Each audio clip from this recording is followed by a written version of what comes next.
How's it going, everyone? Spencer Israel here with Dustin Blitchok here from our Benzinga newsroom in downtown Detroit. Now, Dustin, we are a Detroit-based company, so we do like to profile Michigan companies when we get the chance to. You recently did an article about Zingerman's, which is a really popular deli and restaurant in the state of Michigan.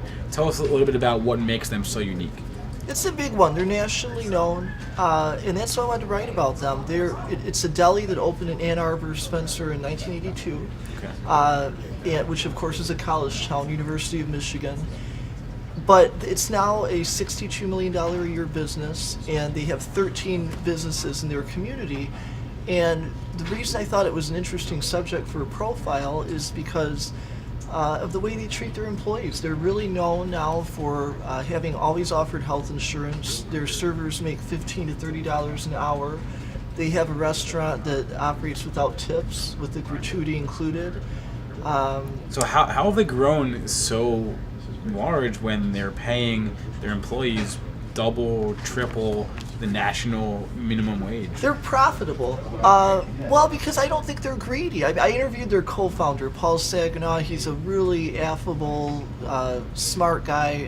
He told me about they view their corporate mission as one to make the world a better place, to make the community where they are better than when they started. And so what they did is about 10 years after the deli opened, they were successful, and he and his co-founding partners sat down and came up with a plan to expand. And the way that they did it is with food-related businesses in the Ann Arbor area, and every person who ran one of them became a partner in the business. And so they have this whole community now. They have a bakery, a coffee shop, a creamery, and Paul is now, the way that I met him was at actually a fundraiser that I covered in downtown Detroit that was pushing for a higher minimum wage and better conditions in the restaurant industry, and Jane Fonda was speaking there, and so did he. And he talked about how tipping dated as a practice to the era of slavery,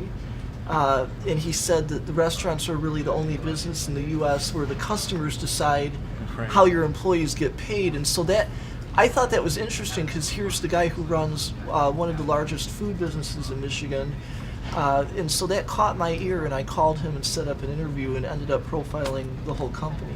I think next time you're in Michigan, you should definitely ask any Michigander, and they'll tell you Zingerman's is a place to be. And the sandwiches are really good. Yeah, the food is really good. Right. As someone who is an out-of-stater, I can tell you when I first moved here, one of the first things I was told was go to Zingerman's.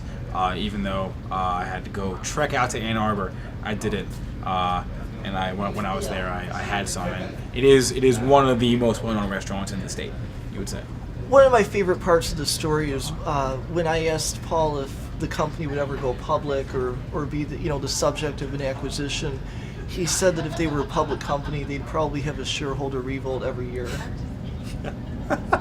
All right, well then I guess we'll take that as a hard no on the IPO for Zingerman's, but definitely check out Dustin's story on Benzinga.com. Again, Dustin Blitchok profiles Zingerman's here in Michigan. For more content, also Benzinga.com, we got our whole staff right here on the side working on stories right now. And for more videos, don't forget to subscribe to Benzinga TV. You'll get alerts every time we post a new one of these guys. So for Dustin Blitchok, I'm Spencer Israel. Have a good one. Thanks, Spencer.